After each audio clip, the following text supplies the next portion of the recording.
Então vou falar sobre o que não se falou até agora. Segurança pública. A gente fala em liberdade, mas o brasileiro não tem liberdade de sair para a rua, não tem liberdade de passear, de ir para o restaurante, de ir para a praia. Eh, E aí, presidente?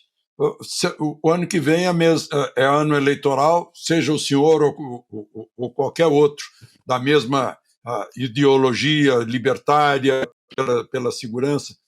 Qual é o, qual é a expectativa de resolver esse problema de segurança pública no Brasil, que está cada vez pior? Alexandre Garcia, tu acredita se quiser. Se o povo me der 50% da Câmara e 50% do Senado, eu mudo o Brasil.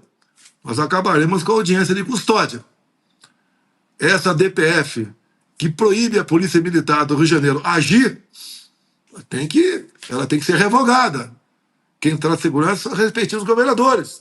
Eu tenho pena do Cláudio Castro, governador do Rio, que não pode agir de forma mais contundente, porque ele tem que respeitar uma decisão de um ministro do Supremo Tribunal Federal.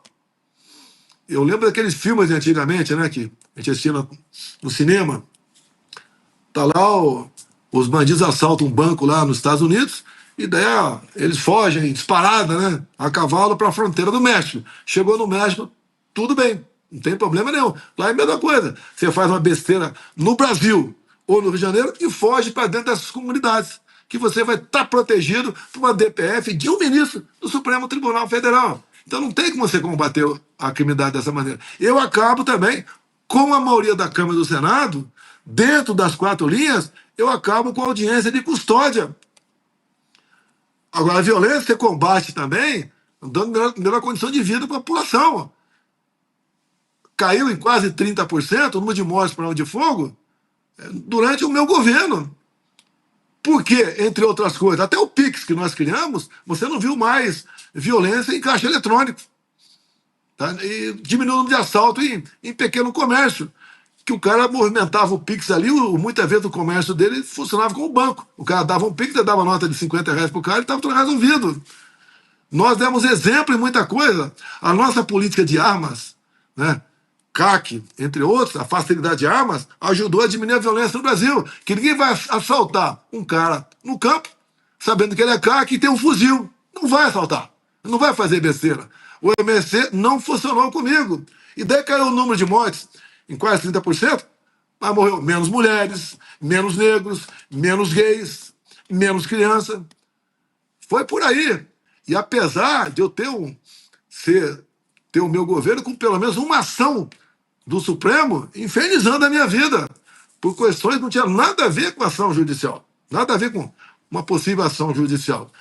Eu, por exemplo, fui cobrado barbaramente sobre morte de Yanomamis, morre muito mais Yanomami agora do que no meu tempo, e está tudo bem.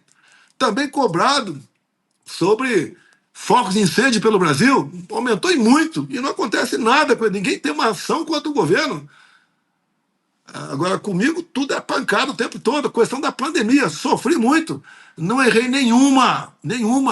Basta ver o relatório do Congresso americano, com 500 e poucas páginas, que nós traduzimos aqui, e eu li, e fiz um relatório de 3 páginas, mostrando o que foi a Covid e o que foi a vacina. E lá, você vê claramente, né? O Congresso falando, tivemos que satanizar tal e tal medicamento para poder vender a vacina. Que lá, o Alexandre, você sabe, quem vai depor lá não pode mentir. Nem advogado pode mentir para o seu cliente. Isso é crime. Basta lembrar o caso da Mônica Levinsky lá atrás. A dor de cabeça que o presidente da época teve por causa de 1 milhão de doses que queriam negociar ali, o silêncio de alguém lá. Tá certo? Lá é diferente o negócio.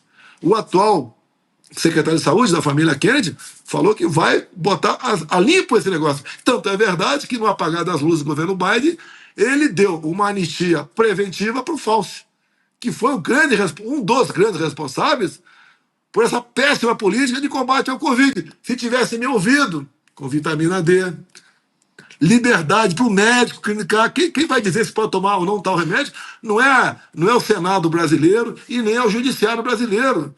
É o respectivo médico. O dano para a educação, para o ensinamento das crianças, está bem claro nessas propostas, nesse compilado que teve lá no Congresso americano. É uma coisa realmente.